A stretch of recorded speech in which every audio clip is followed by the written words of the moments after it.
Today, we are breaking down what you need to know for the upcoming CPI print this Thursday here with Stock Market News, Stock Talk Weekly, Gavin, and myself at Wolf_financial on Twitter. Make sure before we get into the video that you do click that like button and subscribe to the channel. We're going to be coming out with these regularly along with an assortment of other financial content. Let's get right into it. I'll turn it over to you, Stock Market News, to cover what we're looking at here when it comes to CPI this Thursday.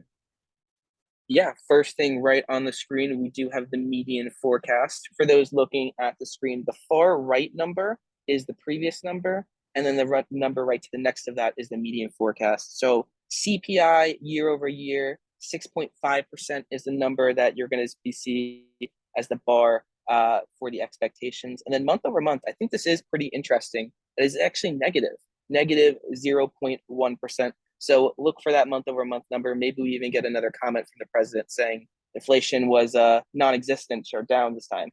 And then core CPI will also definitely be watched as well. The expectation for that is 5.7%, and the month over month expectation is 0.3%.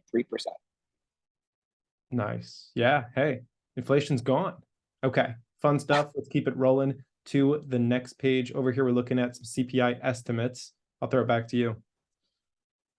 Yeah, Gavin, is there anything you're noticing here? I'm seeing it pretty like a narrow range, only a 6.3 to 6.5%. I feel like a couple of the past ones have been wider.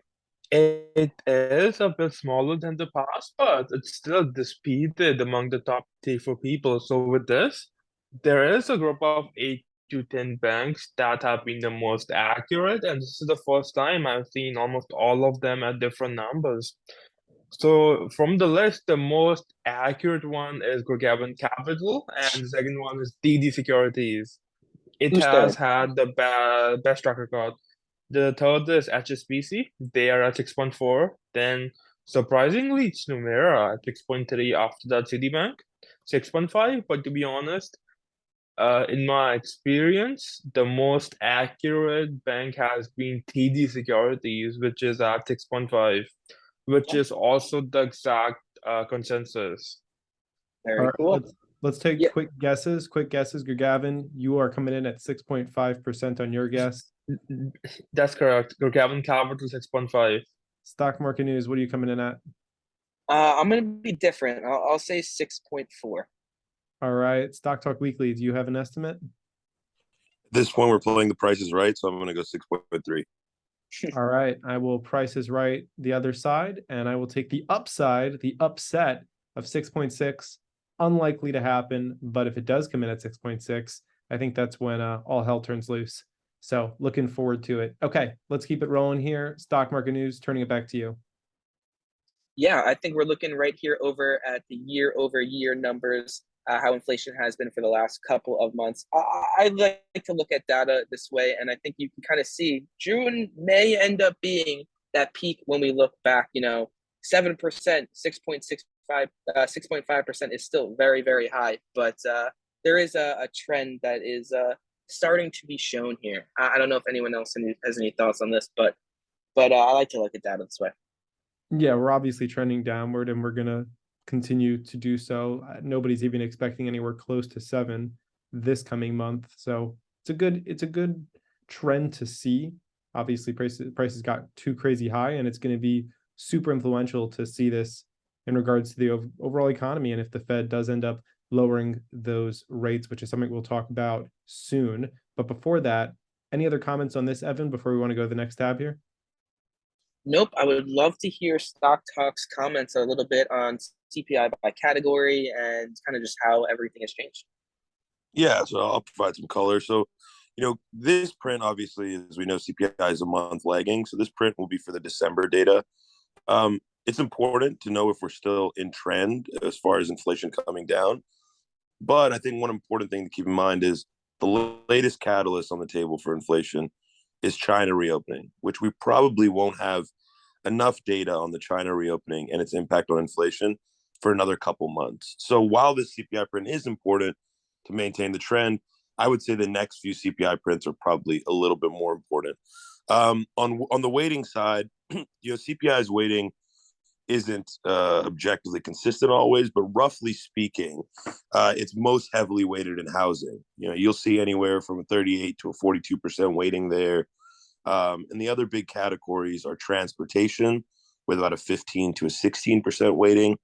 Then we have food and beverages with a 14 to a 15% weighting. And then we have recreation with about a 6% weighting, medical care with about a 9% weighting. And then we have other goods and services with a 12.7% weighting. It shifts a lot from PCE, which is the Fed's favorite measure for inflation, where housing is actually only 22.6%. And medical care is a significantly bigger component on PCE at 22.3% versus just 8.9% for CPI. So, you know, headed into the CPI report, I'm really watching to see both aspects of inflation. You know, last year's story was really the crush of demand from central banks around the world in an attempt to move that side of the needle on inflation. But you know, this year, I think we'll see a little bit more on the supply side, and China reopening might help heal some of those supply chains. So really interesting impact from the China reopening, I think, over the next few months to watch the impact on price stability. And for those that are still watching price stability every month, I think pairing that with the employment data, especially the JOLTS data, along with the continuing and new jobless claims, I think is really important to get a full picture of the economy and a full picture of monetary policy.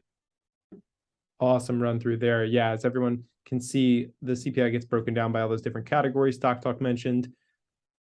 And people will typically wait for the data to come out and then really see what's driving increases or decreases. All right, we got one more piece to show y'all here, and I'll turn it back to Evan to cover what's going on here. Yeah, I just wanted to remind people, like, why do we even care about CPI? And in my mind, it's because, well, the Fed's looking at PCE, but they are focused on inflation. And this is just a quote from a Fed speaker who is actually not a Fed voter at this meeting of this upcoming one for this year. But Fed President Daly said that they're not going to wall off 50 basis point rate hike as not likely because they haven't seen the CPI data. So I think that really indicates that they're looking at that CPI data. If it comes in cool, then maybe 50 basis points is off the table.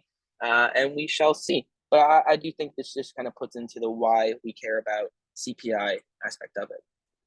Yeah, absolutely. So I think that covers pretty much everything that people need to know. We covered the historicals. We talked about what to expect for the upcoming month. We went over some of those analyst estimates. Of course, typically the way that we expect things to react is if CPI does come in high, we're going to see the stock market fall. If it comes in low, we can see it go the other way. These things are not definites. They're not set in stone. We can have surprise reactions. We can come in line. So if you are curious about this type of stuff, we will be live at 8 a.m. EST this coming Thursday, which is going to be the 12th of January. And you can come tune in with us on Twitter Spaces. We'll be live from this account right here, the Acker Gavin account, at 8 a.m. EST. And then we'll be live for some live trading in the morning too. And we will cover everything happening in real time.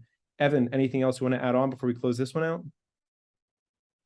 I appreciate everyone joining in. Make sure you join us for that Spaces on Thursday. Like and subscribe.